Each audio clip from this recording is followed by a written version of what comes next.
So, our fourth session. I'm Helen Snively, a volunteer with Biodiversity, a Livable Climate, because I'm fascinated with the prospect for hope. That it's the only thing that's given me hope. And I'm glad you are all here, despite the beautiful afternoon. Thank you for hanging in with us. The next 40 minutes, we're going to bring this back incredibly local and very activism, neighborhood. What can we do for climate activism in our larger landscapes?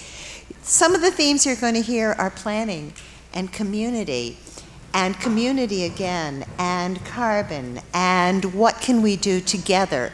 What we've got are the City of Cambridge's sustainability planner, a landscape architect who helped transform a degraded low-quality habitat into a constructed stormwater wetland and park, an activist the leader of the Friends of Alewife Reservation, and an activist who leads neighborhood efforts to depave Somerville.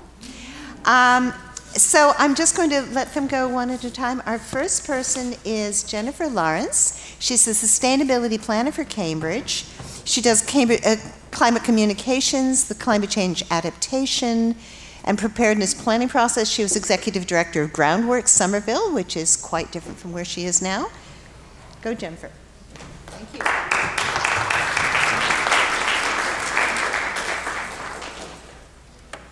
Hello, everybody. Thank you so much for having me. And I hope others come back. This is the, right now, what we can do stuff. So my name is Jennifer Lawrence. I am a sustainability planner within the Community Development Department in Cambridge, which is our planning department.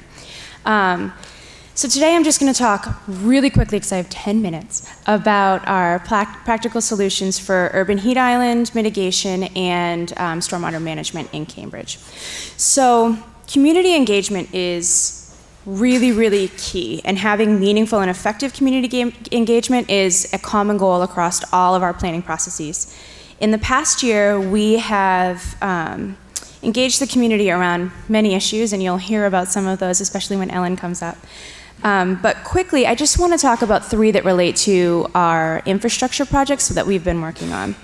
The climate change vulnerability assessment and preparedness planning has taken place between late 2012 and now. There are many people in this room who have been very active in that. The vulnerability assessment is now complete. We've had dozens of task force meetings. We have an expert advisory panel and a technical, oh my gosh, I'm going to forget what it's called. Technical Advisory Committee. We hosted 41 meetings with community groups, so we went from community group to community group, and we engaged about 900 people through that. And we also, those were residents, business owners. And then we hosted a ton of large public meetings, and it was really, really powerful. The next step is to re-engage those participants, and any of you in this room, my email will be up at the end. Please email me if you want to become involved and get on those email lists. We'll be making our preparedness plan next. And I was talking with Ellen about this earlier. This is the time when we actually figure out what we're going to do. Carbon sequestration, urban heat island effect, all of that stuff, the planning for that can come in there. We did this really cool Climate Collab contest. Has anybody in here heard of the Climate Collab? Yeah, lots of people. Awesome. There's people in here who proposed ideas. So Climate Collab is out of MIT, and they are, it's basically a crowdsourcing platform online to engage people from all over the world in creating, or I guess proposing creative ideas for climate change. And we were the first municipal project. We were the first to do something that wasn't worldwide, that it was just focused on this very small land area. And we just finished the project. We were able to engage hundreds of people from around the world, but the vast majority of them were from Greater Boston. And we had over 30 proposals submitted. We had 5 winners. Quinton was one, who came to the Climate Protection Action Committee in April. And then we brought 3 people to present to the city manager. And the ultimate goal is that those, oh my gosh, I didn't even say what it was about. It was about creative solutions for mitigating the urban heat island effect. So that those plans and those proposals will then come into our upcoming planning processes around climate adaptation, land use, everything. And then finally, just because it was such a powerful tool for us. We are almost finalized or finished creating a bicycle network plan. The bicycle network plan engaged over 1,000 people. They made 2,000 concrete suggestions for how to change the bicycle network in Cambridge to make it work better for people who are bicycling, for people who are on foot, and for people who are driving. So it's really, really awesome. And as you'll see when I start talking about the specific projects, the infrastructure projects, we were able to start instituting some of these urban heat island and stormwater management practices into the bicycle network plan, which is really cool. So why does this matter at all? I'm in the career of planning for the future, and all three of these projects really focused on creating a baseline of data so that we can move forward and plan better for the future. And so what most regions have done to date, especially around climate adaptation, but also around sustainable transportation planning, has been to use the past as the baseline of data. And what we've really done is try to figure out how can we plan for the future, what the future is going to look like, and set that as our baseline, and then move from there so that we can be a bit more effective. It's not perfect. We still are using past, and we're using equations that have multiple, what's the word, variables. So, but we're at least trying. So, as many of you know, and maybe some of you don't know, Cambridge is like the cooperative planning city of the world. Everybody works with everybody. We have regular meetings between my department, the water department, the police, the fire, the Department of Public Works, the Commission for People with Disabilities, the Women's Commission, the Climate Protection Action Committee. Constantly, as to make sure that all of our planning and all of our enforcement, our education, our infrastructure is coordinated, and that we're all working towards a sustainable future, and that we're not just working in these silos. Municipalities often do work in silos because you're in different buildings, you're in different career backgrounds, academic backgrounds, and so we're working really hard to not have that be the case. So I'm just going to show you 3 maps. Thank you. They're not meant to be doom and gloom maps. They are a little bit doom and gloom. So just check at these. This is what we're talking about planning for the future. And these are the heat index, which is temperature and humidity in Cambridge. So this is now. This is 2030. This is 2070. So I'm just going to go back through those. So look, all right, we've got these places that we can plan for, right? You can see Alewife is really significantly impacted. You can see all the other parts, MIT, Wellington, Harrington. All right, let's work there. This is like 15 years away. So if we only work in those areas that show what is now currently experiencing extreme heat, it's not going to matter much for 2030 and 2070. So we really have to take a holistic approach to this. So as I get through my slides quickly. All right, so what are we doing? We've got practical solutions here in Cambridge that we've been working on, and I'm going to start talking really fast because I'm going too slow. There are various existing and planned projects in Cambridge where infrastructure was replaced and or created to affect stormwater runoff in urban heat island. So we do a lot with permeable pavement, we do a lot with bioswales, bioretention areas, rain gardens, tree planting, and we try to think holistically about the impact new development has on that urban heat and the stormwater. You know, for example, as we develop our streets, this is where the bicycle network plan comes in, through the Department of Public Works 5-year plan, which is online, anybody can see it at any time, and through our sewer separation program, we can think creatively about what we're refilling those streets with. So the first, you all know, I'm sure you all know what rain gardens are. Rain gardens, they are water filtration systems. They allow the water to go through a little bit slower and also filter out any pollutants. So we've got a bunch of those, which is great. We have along Western Avenue, which I'll show you a little bit more, we've created a whole host of those. The Alewife Sewer Separation Project. We have, if anybody's driven through here on Ave, you know what it's like right now, or ridden your bike or walked. We're digging up the entire streetscape and then putting in some more infrastructure to help with this. We also, along the Alewife Brook, which I'm sure Ellen will talk about, it's a project we just received national recognition over. We created or recreated a wetlands. There are 7 other areas coming in this year around Fawcett Street and a few other areas around the city. I don't have any pictures of those yet, sorry. And then we created at our Department of Public Works at 147 Hampshire Street a rain garden that's intended to be a public educational tool so that people can go there and see what it means, but also what their impacts are on that area.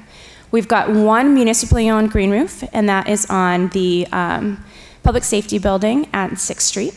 And that is a 9,000 square foot green roof, and it's on 2 separate levels, which is really great. All right, now I'm going to talk real fast about the 2 quick projects. Alewife Sewer Separation Project.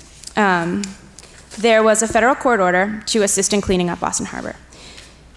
At the time, 70% of the Alewife area had a combined sewer and drain system.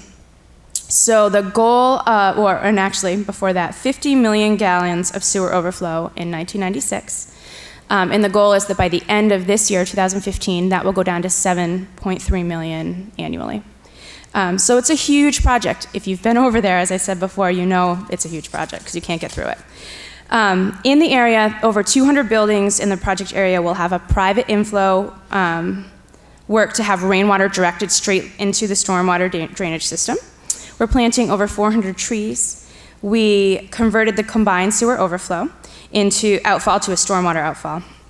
And then the Alewife Wetlands Project was named Project of the Year in 2014 by the American Public Works Association. DPW made me put that one in there. They really wanted that out. And our DPW guys have been on the cover of a lot of magazines, so they're really excited about it. That project includes 115,000 new wetland plants, over 3,800 upland plants, 1,600 linear feet of trails and boardwalks, an amphitheater, and benches and bike racks. The final one is Western Avenue, which I hope if folks haven't been able to, you go over there at some point this weekend. Western Ave is more complicated. We're separating the common sewers, and we needed to build a new stormwater outfall, which you can see that, I don't know any construction equipment names, but that one on the left, whatever that thing is, that's the new outfall.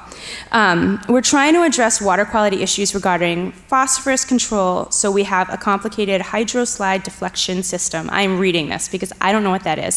So if you have questions about that, I can't answer it, but I can get you to somebody who can. And that's going to address first flush pollutants. And then we also have the more traditional best management practices, which I'm going to talk about on this next page in my last 20 seconds. So we're planting additional trees. We constructed a new stormwater outfall at the Charles River. We separated the combined sewer system. And then the really fun thing that ties into our bicycle network plan is that this is our new cycle track, which is a separated bicycle facility. It's separated from people walking. It's separated from people driving, and so the people biking have their own area. They also have their own signals, traffic signals. And this is permeable pavement. So it's connected to the drainage system. It allows for a puddle-free bike ride, but more importantly, it allows that water to filter through more slowly so that it doesn't dump into somebody's yard or somebody's street. And that's all I got. So feel free to email me, call me. If you have really big questions, I can get those the right person to you. Thanks.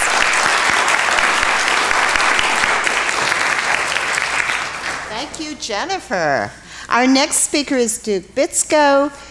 It fits so beautifully coming after Jennifer. He's Director of Interdisciplinary Design at Bioengineering Group in Salem, and he led a large program in the Alewife area, turning a former parking lot into a reconstructed wetland. Go, Duke. Thank you.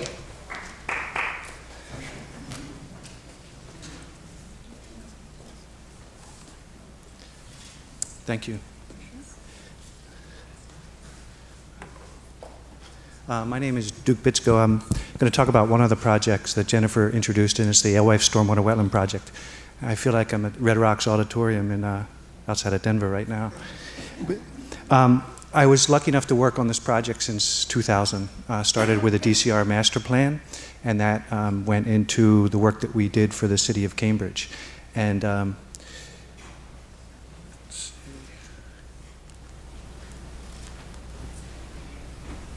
do I have this upside down? Oh, it's the point. Use the arrow keys. This guy? The arrow keys on the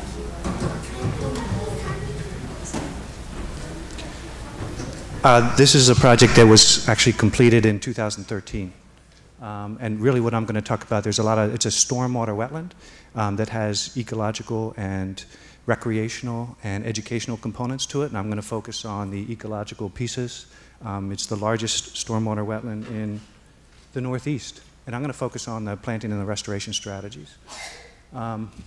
Jennifer already did a good job of understanding why we did the project, and these are the neighborhoods up here near Huron Avenue that the sewer is getting separated from the cleaner of the stormwater, finding its way in a 4x8 box culvert down to the stormwater wetland, which is right here.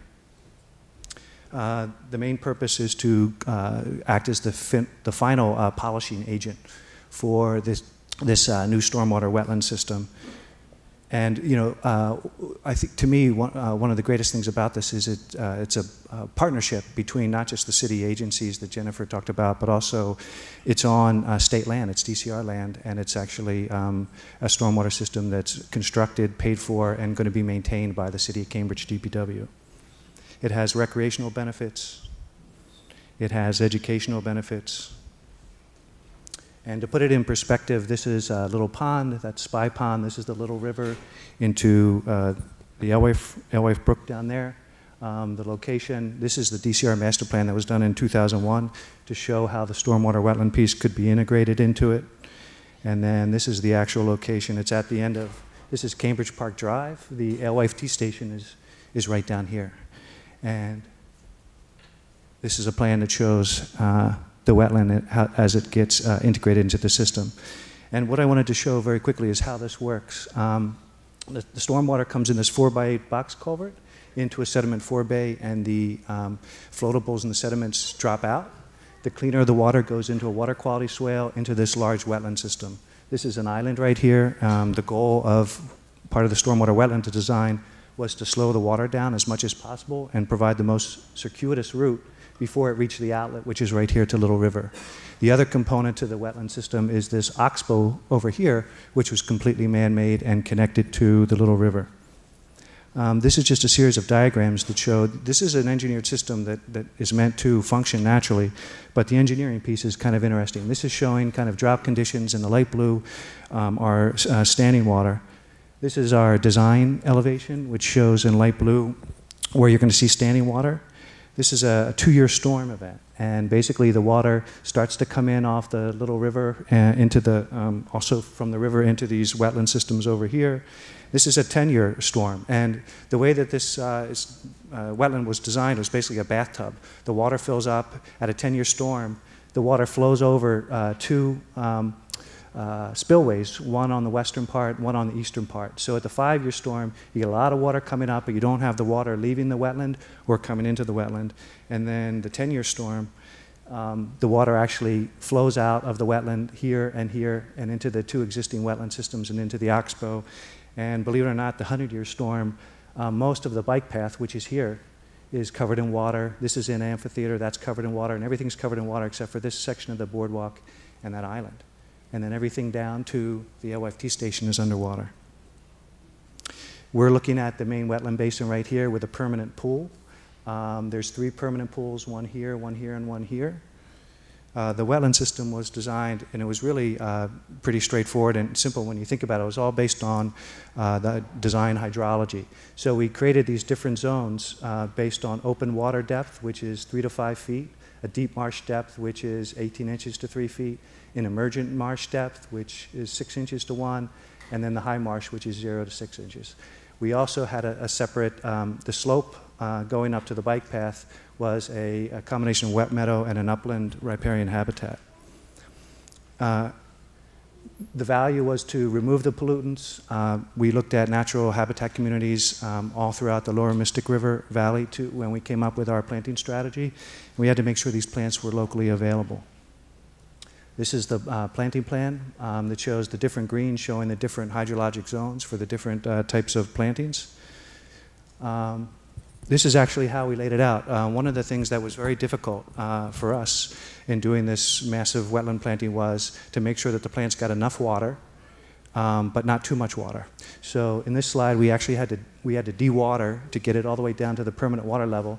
Then we spray painted lines in the different zones we put the plants out, and then we spread them out, and as soon as they were spread out, we had to put a fence up with a series of strings to keep the ducks and geese from coming in right away and pulling up the plant material. We used, I think Jennifer said, 125,000 wetland plugs just in the wetland basin itself. And we had a Saturday where we had some local school kids and some business owners come out and help us to do some plantings. Even though we were successful in keeping out the ducks and geese, we had snapping turtles come in, and they were burrowing into the side of our slopes and laying eggs. We had deer, and we had a lot of red-tailed hawks coming in and using our deep pool areas to kind of wash themselves every morning. The oxbow, which is this piece right here, is completely man-made. The 2 islands were man-made, and the main purpose of this was to provide compensatory flood storage so that there was no additional flooding downstream in the communities of Arlington and Somerville. There's also an upland habitat. Again, the strategy was the same: use native plant communities in this area and try to figure out what the plant communities want to be, and we needed to make sure that these plants were available. No cultivars were used at all in any of these plantings. The construction, the one thing I'll say, a lot of talk about soil today. We had 2 different types of soil here. We manufactured an upland soil and a hydric soil. And the hydric soil we created from existing wetland soil that we harvested on the site.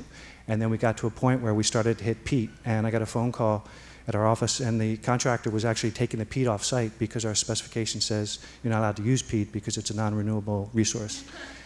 So of course we said, well, if it's there, let's use it. So we incorporated that into the hydric wetland planting soil. And we also had a lot of sand on site that we mixed in as well, and everything was tested. We waited, we actually finished in the fall of 2012, but we waited until the fall of 2013 to bring people and animals in because we wanted to get the plants established and make sure the hydrology worked. Once you put in this many plants and you have this much at stake, you basically have to maintain it. And this is the interesting part to me. You have the work that the DCR does and the work that the city does. And then within each agency, you have the work that the DPW staff who does lawnmowers and catch basins do. And then you have the vegetative stuff, which like invasive species management and adaptive management that they don't do or don't want to do. So we had to look at this very closely. And again, break it up into what the city does, what the DCR does. Once you figure out who does what, then you have to put a plan together and say, okay, everything in blue is done by the city DPW, and everything done in the yellow is done by DCR. That's easy for us to do. The hard part is having everybody agree on it. We had several workshops, trainings for the DPW staff. We haven't had any for the DCR yet, but this is last December. Here's a structure at the outlet structure of the wetland basin, and there's a really nice backflow preventer valve in there to keep water from the little river coming back into the stormwater system. So it's important that we know how to maintain these and we check them on an annual basis. The DPW is also going to maintain the sediment that's actually going to be in the wetland. We're hoping not much, but these 3 deep pool areas are where it's going to gather. So we had this classroom training session with them where we came up with a series of slides and said, okay, here's where it's going to be, and how do we plan, you know, are you going to walk in there with the snapping turtles, or how are you going to figure out when and how much sediment before you remove it? So we came up with a system where they come in with a kayak and use a measuring stick, and it's typically in the low water areas in July and August, and they come and they test it, and then if they get to more than 12 inches of sediment, then they have to pull it out, and they can do it using vac trucks. We put together very elaborate plans for them to do that too. Way back in 2001, we tried to estimate with a stormwater wetland, with the best information we could, how many pollutants and contaminants are going to be removed from this size of system, and that's, you know, that's easy. That's something that anybody can do. We have the availability now. The city is actually putting in these water quality sampling stations. So we're going to have some real data to say how dirty is the water coming into the forebay, how dirty is the water leaving the forebay, and how dirty is the water leaving the wetland before it goes into Alewife Brook. And then the second piece of this is the vegetative management piece. This is the piece that the DPW is not too comfortable doing. So right now the city is putting together a scope of services that will go out to subcontract this work to basically a specialist. And so they have to be a wetland scientist. We have to identify what the goals are for the restoration piece and the invasive species removal. And the other thing is, the benefit of doing this is that if you can put together a vegetative management plan and hire somebody, you go before the local conservation commission, you get their approval, so that every time you go in there to do some invasive species management, you don't have to contact them. So it's good for anywhere from 5 to 10 years. And this is just the figure that we used for the vegetative management plan that just shows the different zones to make it easier. This is attached to a narrative, and that narrative will basically allow them to go out during the different parts of the season and tell them what to do, or what to look for anyway. And then this is the final slide, which we've tried to make the system as, the maintenance piece as efficient as possible. So we've developed a series of checklists, not only for the city, but also for the subcontractors. Thank you.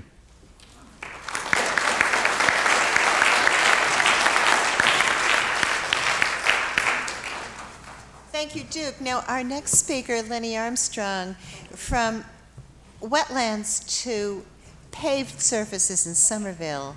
She'll tell you about how they're depaving Somerville. Go, Lenni.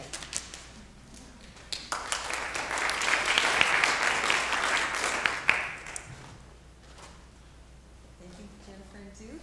And I'm now going to focus on residential areas in Somerville and Cambridge. So I'm now going to talk about Depave the Way to a Greener Neighborhood. I love our home planet Earth, and I love Somerville and our sister city Cambridge, of course. This deeply felt love is propelling me into a future along a path I could never have foreseen. I'm a climate activist with Somerville Climate Action, where I met Cater Price Jones. We teamed up, and we're now in our 4th year of organizing depaving parties. Here's the difference that depaving can make. Here's what this Maple Ave backyard looked like before, 1 year after depaving, 2 years in the spring, and 2 years in the summer. Our crew of depavers made it possible for Steve to realize his dream of a neighborhood garden. Oops. You can see that depaving can make a big difference to a homeowner by increasing the beauty of their yard and restoring natural ecosystems of plants, wildlife, and soil. As you've heard today, plants and trees pull carbon out of the air, and as they sink their roots into the ground, carbon is stored in the soil. And that's not the only benefit. Here in Cambridge and Somerville, we are coastal peoples. The stormwater we allow to run along our hard surfaces picks up pollutants in our driveways and roads. In light rain, some of this flows into storm drains and gets carried to Deer Island where it gets purified. And then some of it in areas that don't have separated sewer systems but combined. During a heavy storm, when the sewer system gets overwhelmed, runoff combines with human waste and gets dumped directly into our watershed. We know that in the Northeast, our storms are increasing in intensity, which means that this sewer backup will happen more often as we move into the future. You'll notice that New England is experiencing the greatest change in the country in very heavy precipitation, which includes both rain and snow, as we've seen this last winter. Not only do we get heavier storms, but we also know that on the average, Massachusetts is becoming a wetter place in our lifetimes, in our children's lifetimes. That's why it's important to plan ahead and better manage our stormwater runoff and purification, and that's why I'm so happy to hear these two presentations. So how do we do a better job? I like to look first to see how nature does it. So what happens in nature during a rainstorm? As rain comes down, the ground drinks up water like a sponge. Deep roots from trees, shrubs, and tall grasses hold the dirt in place and as water seeps down. In urban neighborhoods, impervious surfaces such as roads, driveways, and rooftops prevent much of the stormwater from soaking into the soil, sending it instead into the storm drains, again in the places where they're combined. In nature, decaying plants feed bacteria and fungi, which in turn break down dead wood and vegetation. Fungi make the soil sticky, so when bugs and worms crawl through it, they create pockets of air. Bacteria and fungi also break down pollutants, and as a result, the water becomes purified as it slowly percolates down. Urban roads, sidewalks, and driveways create a barrier over the soil and kill off much of soil life, and it becomes dry, gray, and compacted. In nature, water seeps down into the water table. Finally, purified water flows into our streams and rivers, which carry it into the ocean. In urban areas where the storm water flows down streets, it picks up trash and pollutants, such as motor oil, antifreeze, pesticides, fertilizers, heavy metals, and pet wastes, and flows into the sewer pipes, which then dumps these pollutants directly into our watershed during heavy storms where there's no combined, where there is combined sewer system. Depaving can help solve this problem by allowing the soil to soak up the rain. 77% of the surfaces in Somerville are hard surfaces, which include rooftops and paved roads and driveways. The mid-Cambridge area is similar with 74%. You can see where stormwater runoff flows directly into our watershed in Cambridge at the blue dots, and where it flows when the sewer system backs up at the orange dots. And now I'll talk about the nuts and bolts of depaving. The first step in organizing a depaving is to schedule an initial meeting with a resident who has contacted us and asked if we could help depave their yard. I say that because so many people say to me, how do you get them to depave? They come to us. So we need to know, what is their plan for the area after it's depaved? Do they have small children? If so, we need to talk about lead. We need to do a small test of the asphalt.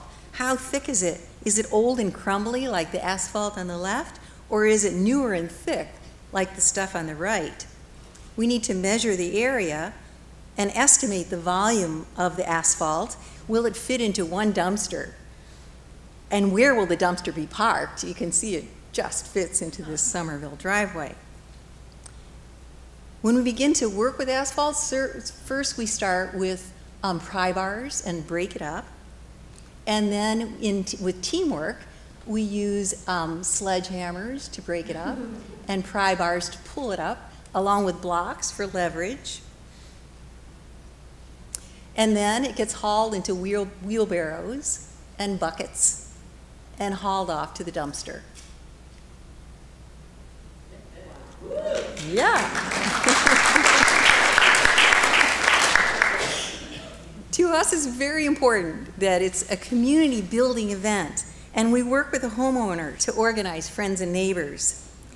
One of the main concerns about organizing a depaving party is the cost of the rental of the dumpster to the owner, which is about $500. And so 2 days before, we need to look at the weather forecast, and if thunderstorms are predicted, then we need to cancel.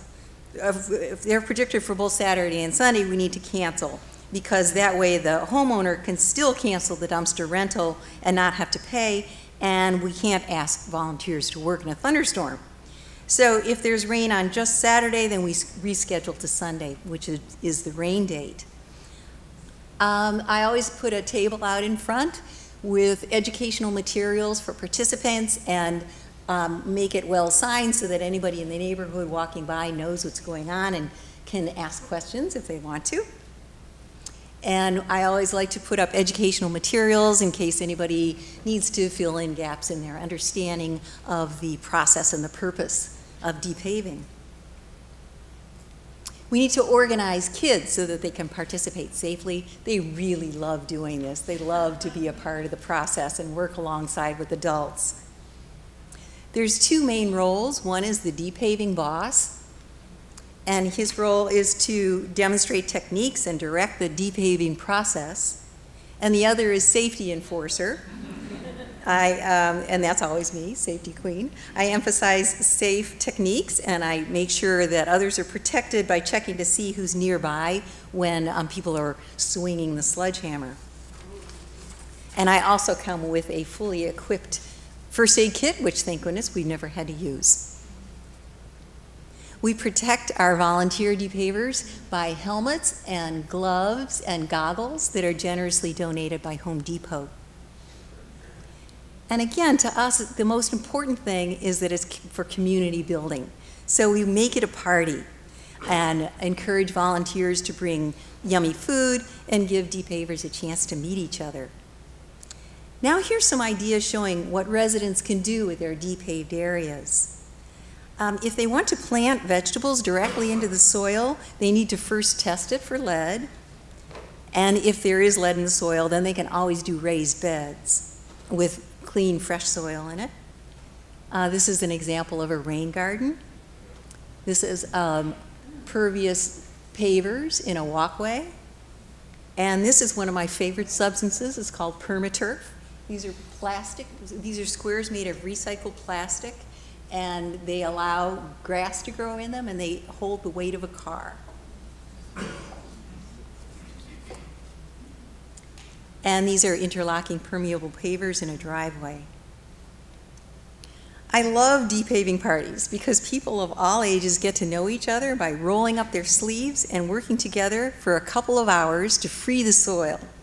I invite you to join us at our next depaving party this Saturday at 32 Brastow Ave in Somerville from 11 to 1.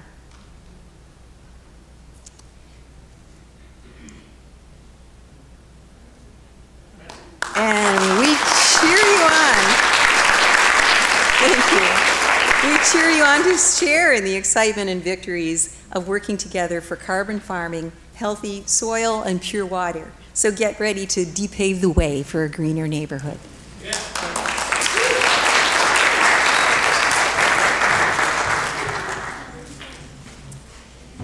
Thank you, Lenny. Our last speaker in this panel is Ellen Mass, who's president of the Friends of Alewife Reservation, or FAR, which has been going for 10 years doing stewardship and conservation at Alewife. She'll tell you some of what they're doing. Thank you, Ellen. Thank you.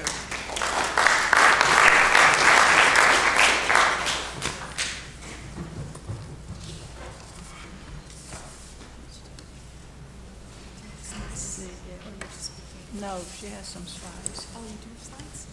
Okay. Do you know the title of your slide? Yeah, it's going to be... Oh, there it is. There it is.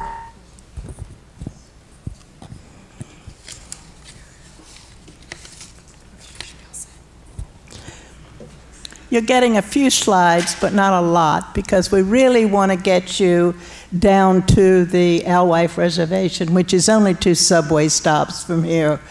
So you will get a few that show our area, but I think that Duke Bitsko did a marvelous job in presenting the stormwater wetland, and I was glad to hear what Jennifer had to say about our climate situation in Cambridge and all the good things and the marvelous things that the city is doing.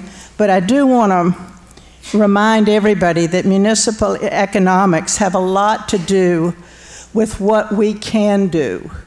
And right now, our city of Cambridge, and many would be very proud of this, that we are one of the most desirable places in the whole United States to live. We're one of the top cities, and we're chosen, and that does have an impact. You can imagine what kind of real estate impact that has in our open spaces. So FAR is a nonprofit stewarding organization, and at one time we stewarded 130 acres of the Department of Conservation Recreation's reservation. As I say, we're just like 3 miles away from that enormous open space urban wild. And we started out with just 3 people as a wildlife committee, inspired by a homeless person that actually lived in the woods. And he would bring us out to tell us about the fox, deer, otter, coyote, and even mink. And Professor Maramoto earlier today had discovered a fisher, great horned owls. We have about 90 bird species, 40 of which are nesting birds. So we evolved into a nonprofit. and we do a variety of projects and awareness activities. This presentation hopefully will inform us as to what may be required now in the future to prevent the covering and killing of some of our richest wetlands and soils, which is really, in a very crowded state like Massachusetts, is becoming more and more prevalent, and less obstacles to preventing the permitting or seem to be diminishing. We're getting, because we're so desirable in our real estate prices, have a lot to do with the condition that we find ourselves in terms of open space protection. But let's see, this, I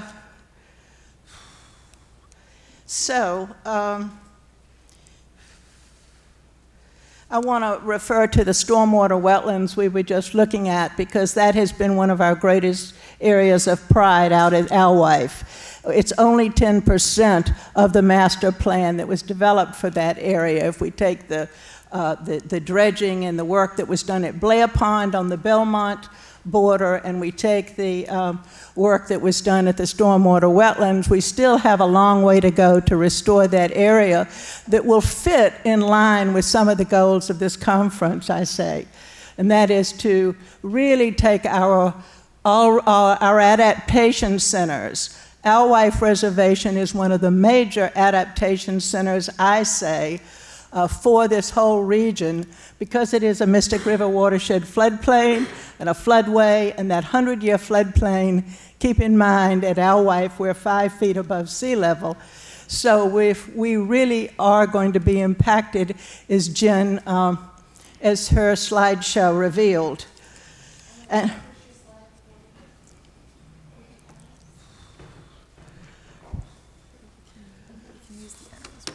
yes. Okay. So here, these are the access areas. When we first started as a little wildlife committee, we were not a nonprofit. We wanted people to know that they could access the area. So here's the 138 acres, and we just had little pathways that you could barely detect, but we wanted people to know they were pathways. So we had someone draw that for us. And so now you see what was at Alewife. We started out stewarding 130 acres, and then now we're down to 120, because close to 10 acres have been completely eradicated. And our estimate from our summer ecology camp kids who went out and measured, did a little bit of random square measuring, was about 700 trees. Many of which, not many, but quite a few were 100 years old. And those are gone now. And that was an important forest, not just for Cambridge, but for Belmont, Arlington, East Somerville. And it was a floodplain forest. So I think everyone should know it's not easy to protect open space. And that's the reason that I share that with you. Although there will be a memorializing the Silver Maple Forest art show at the Cambridge Homes on Wednesday evening, if anyone feels so moved. We have marvelous artists who have been painting that for many years, and you would get to see that. Now, what we do is receive grants to do real on-the-ground projects, and we have a yearly ecology camp. This will be our 9th year. The kids for 6 weeks, 15 teens from the high school come out, and we teach them various aspects of ecology. A lot of it really is determined by which consultants will come out and want to volunteer to teach our kids for half a day. So they do a lot of macroinvertebrate and water quality testing. They do crafts, but they learn identification. They're trying to identify the trees and the grasses, and now we have a very nice native garden that, thanks to the MWRA, put there because they had to do the stormwater sewer separation, and we're very grateful that they transferred our garden to a DCR site in Discovery Park. And that has made all the difference, because we can get the employees at the forester company to come over and to maintain the garden. It's quite beautiful. We have over 75 native plants there that go with the meadow.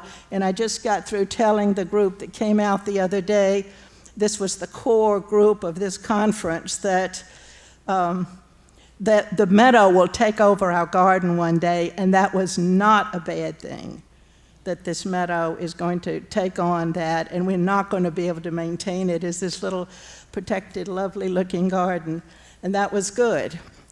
So the other things we do, if people are out at Alewife and they see Bertucci's, look up, because you'll see a beautiful mural we worked on for 2 years to put it up there, and it shows the ecology at Alewife. It was done very carefully and scientifically to show the various species of plants and animals. And then legally, we had many, many, many years of standing up for that forest to try to show its value as a floodplain forest, and we failed. It wasn't just the environmental groups and not enough people.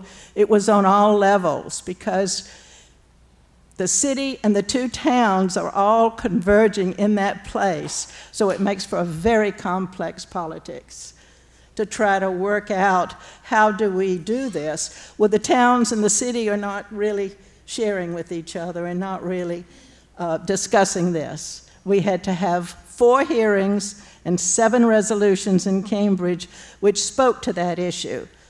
And it's still a pending and a rather discouraging situation. Not everything is rosy about keeping open space, and I think most of you know that.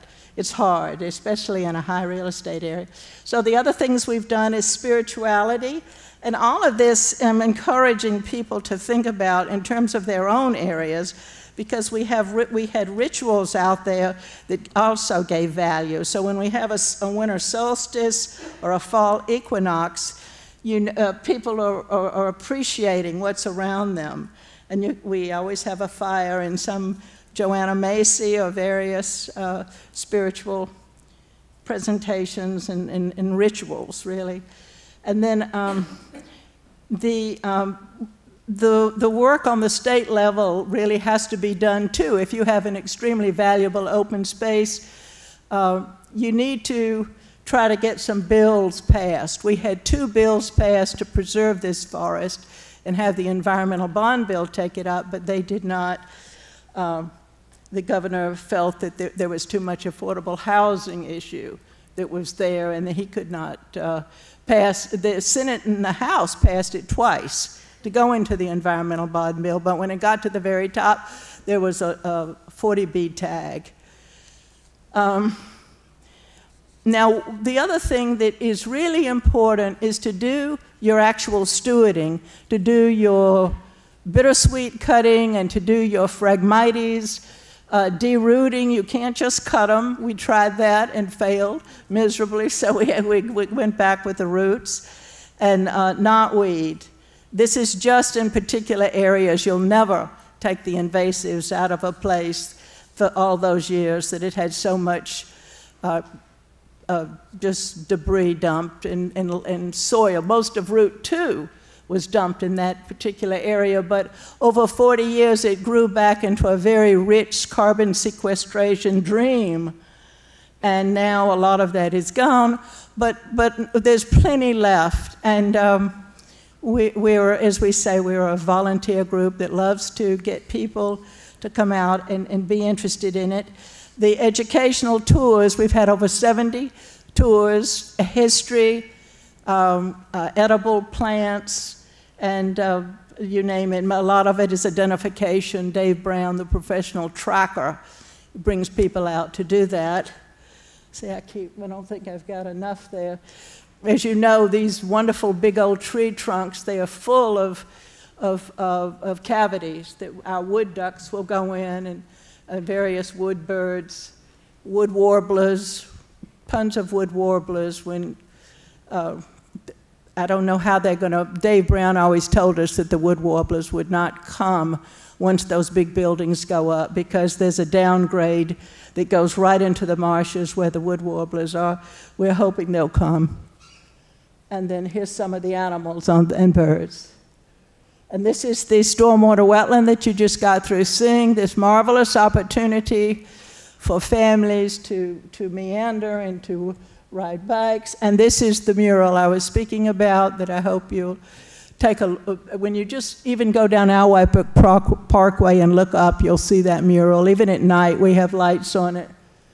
And then here we are trying to protect the reservation and the silver maples and the poster contest at the high school.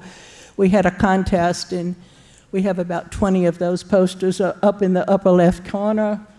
And here we are.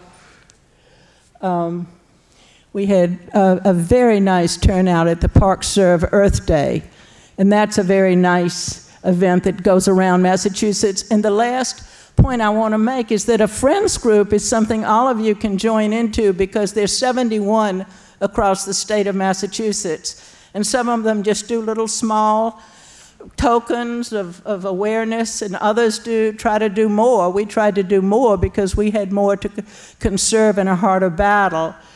And I'm so glad I had this opportunity today. I thank the conference and the conference corps for doing this.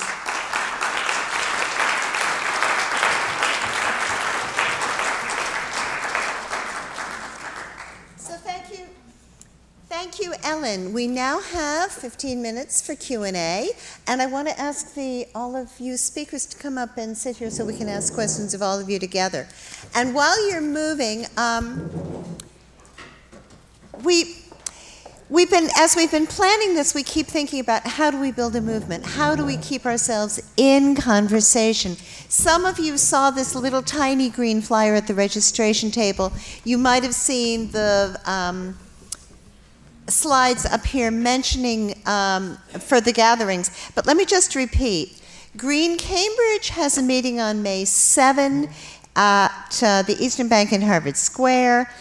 A week from tonight, May 10, at my house, we're doing a potluck, a meetup. Please just come and talk. No speakers, just come. The third thing is the Friends of Alewife will have a meeting on May 22nd at 6 to talk about implementing ideas from the conference. These little flyers are out there, or I'll be happy to give you one. But we hope you'll stay involved with us in one way or another. Okay, Q&A time. Nobody up there. First person, please. The microphone is over. Oh, he's okay.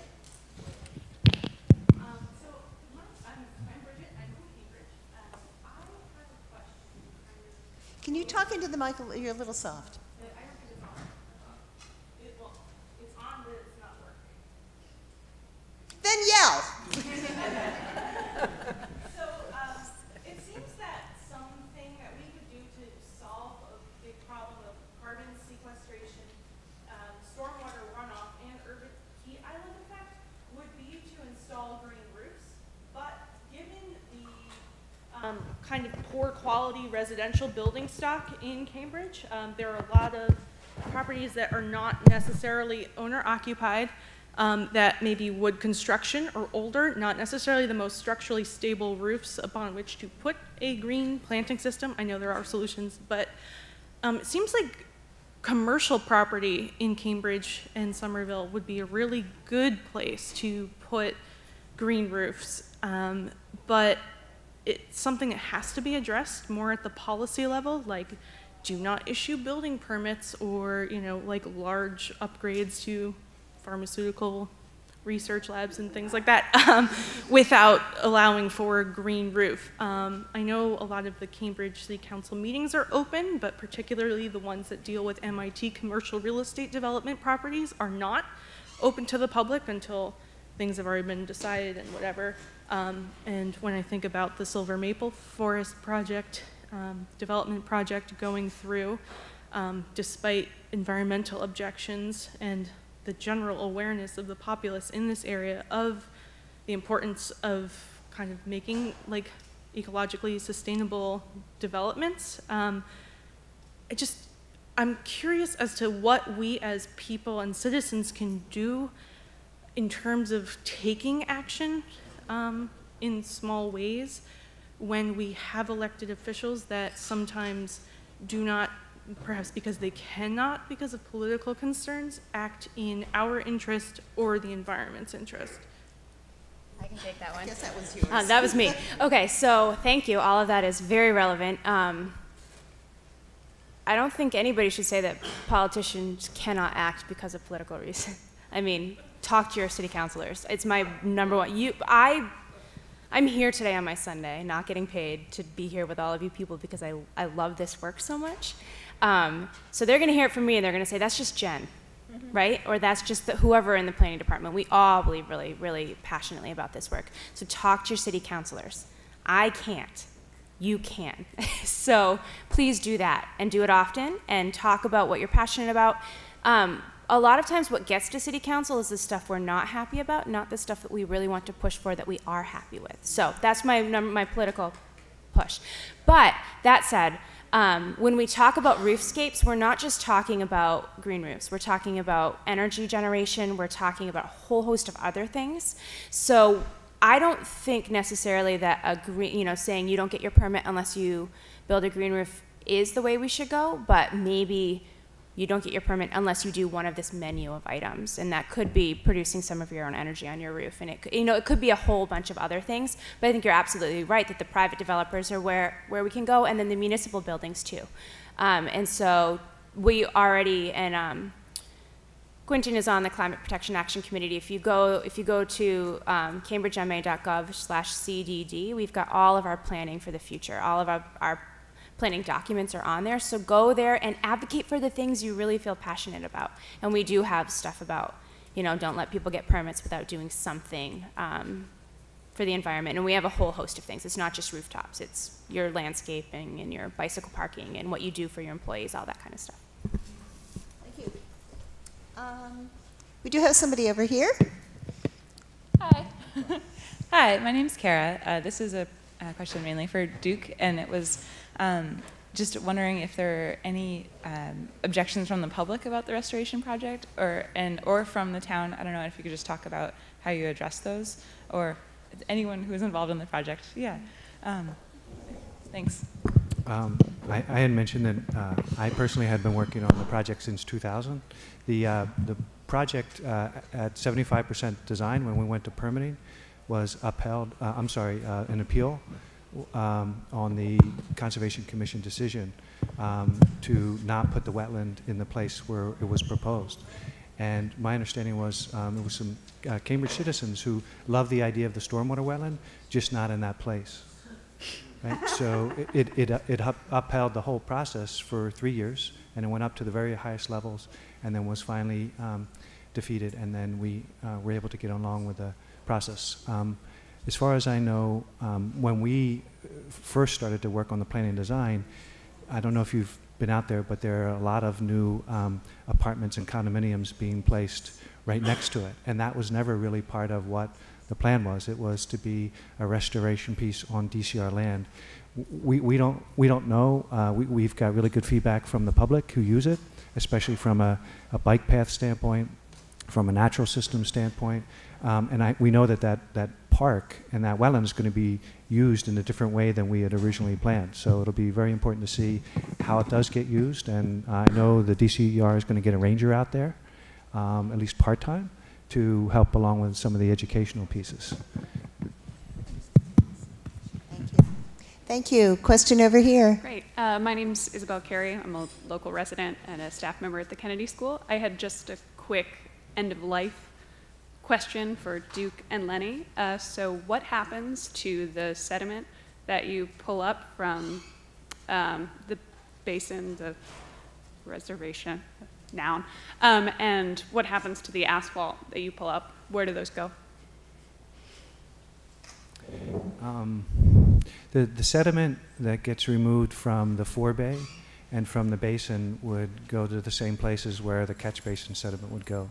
And to be honest, in Cambridge, I'm not sure. In some of the towns that I have worked, They actually they categorize it in 2 different ways. Some of it has to go into landfill, and the other piece can get reused.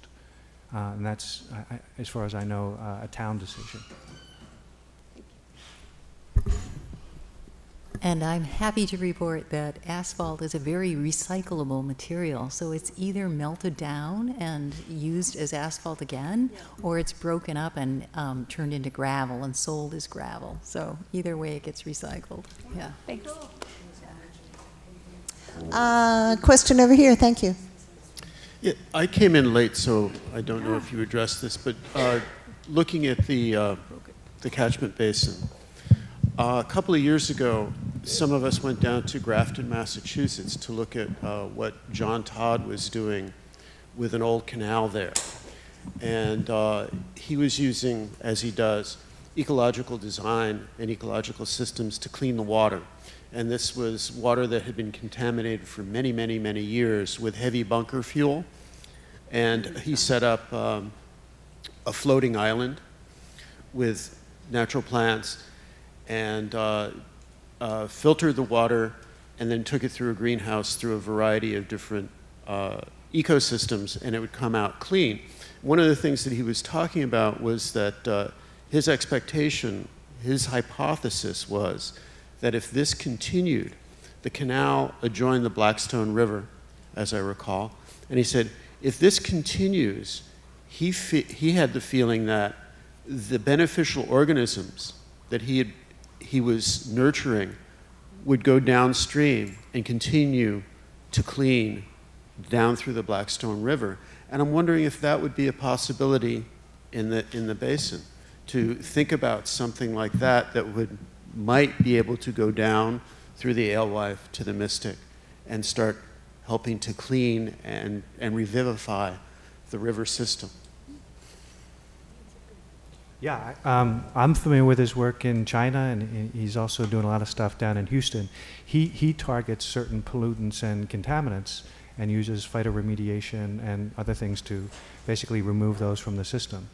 The stormwater wetland was designed to remove certain pollutants, contaminants, nitrogens, phosphorus, BODs, things like that, to a degree which, again, he also has the capability of studying those things long term. And this is one of the things that I mentioned before, that we have an opportunity to do that here. I don't know what the long-term effects are.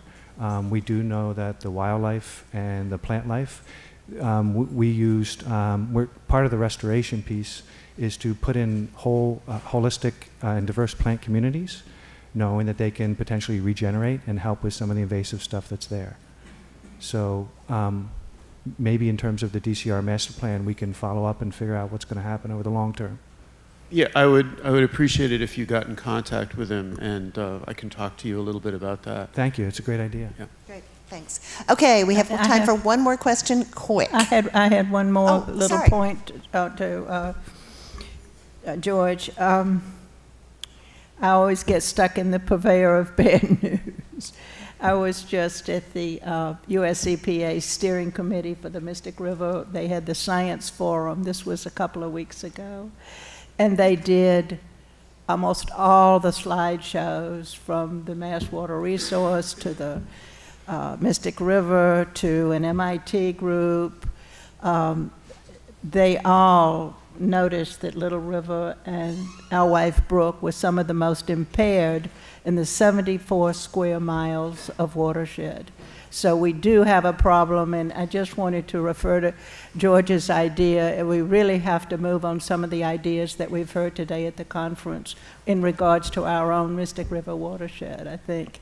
At least that's my sense, and I'm not a scientist by any means. Okay, thanks. Let's do one more question. Go for it. Hi, I'm Barbara Passero from Meadowscaping for Biodiversity. And one of the things I've known is that most cities and towns are like Dr. Jekyll and Mr. Hyde. You know, they say, we want to have a good climate, we want this, we want that, and yet they build. I mean, for instance, Cambridge all along the Charles River.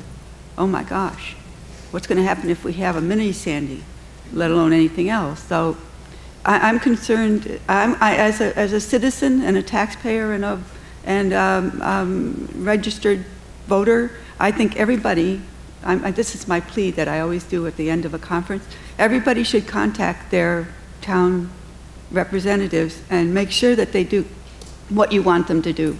Because I was involved with the Belmont Uplands, and the town did just what it wanted to do. And I think that's because if the town people aren't concerned enough and involved enough, and you also have to hit the people in the town where it bothers them, remind them of their pocketbook, remind them how much it's going to cost them, what's going to happen with this development. When they build these developments and then the water crashes in, what's going to happen? So I really encourage everyone to, as part of today, go home and take a cause and write somebody, call someone, really do something. So thank you. Thank you. Okay, it wasn't a question, but a great answer. Unless anybody wants. So once again, let's thank our panel, and we've got more exciting things to come. Thanks all of you for coming and helping and talking to us.